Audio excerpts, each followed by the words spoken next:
जगह नालंदा का कल्याण विभाग। एक खबरेल मकान में नवजात की गिरफ्तारी से आंगन गूंज उठा। मां ने एक नया नाम दिया, मुन्ना। घर की दहलीज को एक छलांग में टेक जाने वाले मुन्ना की कहानी इस झोपड़ी से ही शुरू होती है। तब किसी को ये भी मालूम न था कि एक फलान में चौखट पार कर जाने वाला मुन्ना किसी दिन बड़ी छलांग लगाएगा। कल्याण विघा ही नहीं, पूरे बिहार का कल्याण कर डालेगा। ये सीताराम जी हैं। सीताराम जी उन्हें बचपन से जानते हैं। हम सीधे इनसे पूछ लेते हैं, नीतीश जी को कब से जानते हैं आप? करीब 50 वर्ष 50 साल से आप जानते हैं। जरा उनके बारे में बताइए कि वो रहने में कैसे हैं, क्या उनका व्यवहार है, किस तरह के हैं? रहने में तो बचपन में खेलते थे, कबड्डी, चिंगा, गिल्ली डंडा खेलते थे। तो कोई लड़कन जिससे लड़ाई झगड़ा करता था उसको सुलह कर देते थे। क्योंकि भाई लड़ाई झगड़ा काहे के लिए करते हैं, हम लोग एक जगह रहने वाले हैं, फिर एक जगह खेलेंगे, मिला देते मिला देते हैं। मतलब वो लड़ाई झगड़े से दूर रहने वाले हैं।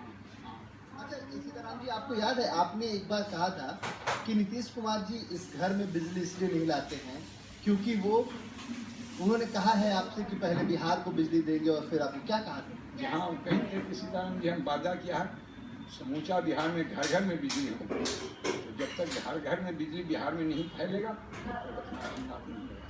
तो ये जो पुराना समाधान है इसको लोग कुछ नहीं करते, वो नहीं बोलते कि इसको तोड़ के नया कर दे, या आप हम कहे थे मालिक से कम वो रूम बना दीजिए इसमें। साहब हंसने लगे, सीताराम जी से ऐसा मत सुनो, हम तो बिहार बनाने के लिए हूँ, यदि घर में लग जाएंगे तो कहिएगा इससे हम घर बना दिए, फिर कहिएगा कि खेत कुछ कम है, वो सब नहीं सोचिए। हमको बिहार बनाना है, बिहार बनाना है।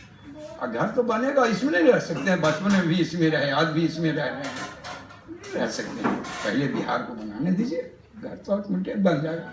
पिता वैद्यराज राम लखन सिंह के साथ दवा की पुड़िया बनाते मुन्ना की जिंदगी किसी बड़े बदलाव के इंतजार में थी। मुन्ना के लिए सपने गढ़ रहे पिता उन्हें दवाओं की पुड़ियों से दूर अपने पैरों पर खड़ा देखना चाहते थे। इन्हीं टीवी की कोशिश है कि उनके भूत और भविष्य से भी आपको वाकिफ कराया जाए। जरा भूतकाल में हम चले जाते हैं। ये देखिए, ये वो जगह है जहां नीतीश कुमार ने अपना बचपन बिताया है। ये उनके पिताजी के वक्त की ये वो सारी चीजें हैं जिसमें दवाइयां बनती थी। उनके पिताजी वैद्य थे, और ये नीतीश कुमार खुद कई बार कहते हैं कि उन्होंने भी कई पुड़िया बनाई थी, दवाइयों की पुड़िया बनाते थे।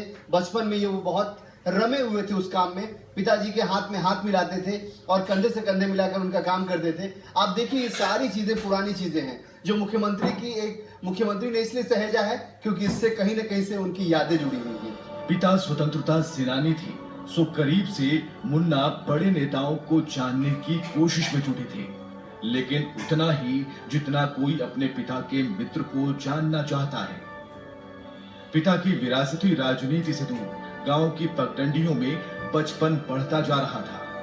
पढ़ाई करने की ललक देख पिता ने बख्तियारपुर के एक स्कूल में दाखिला करवा दिया, और यहीं से मुन्ना नीतीश की राह पर चल निकला।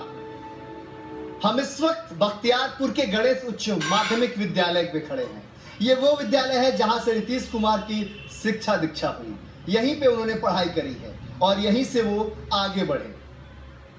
हमने बचपन से एक कहावत सुना था, इंसाफ की डगर पे बच्चों दिखाओ चल के, ये देश है तुम्हारा, नेता हो तुम ही कल के। इस बात से अगर सबसे ज्यादा प्रभावित कोई हुआ तो वो बिहार के मुख्यमंत्री नीतीश कुमार, क्योंकि शुरू से ही उन्होंने इंसानियत की डगर पे चला और आज वो बिहार के नेता हैं, सर्वमान्य नेता, बिहार के मुख्यमंत्री हैं। नटखट मुन्ना अब परिपक्व इंजीनियर बनने की राह तलाश रहा था। राजनीति में दखल अंदाजी की मंशा तो थी ही नहीं, इंजीनियर बनने का जुनून जरूर था। राजधानी पटना में इंजीनियरिंग कॉलेज में दाखिला और एक सफल इंजीनियर की नौकरी तक नीतीश ने खुद को स्थापित कर लिया था। केवल वक्त को पता था कि नीतीश बिहार को अपनी सोशल इंजीनियरिंग से कैसे बिहार बनाना है। केवल वक्त को पता था कि कैसे नीतीश बिहार को अपनी सोशल इंजीनियरिंग से बिहार बना पाएंगे।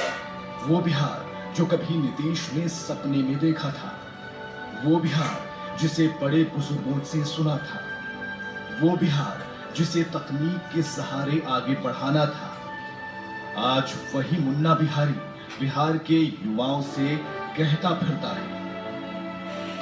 Bureau report, ETV news.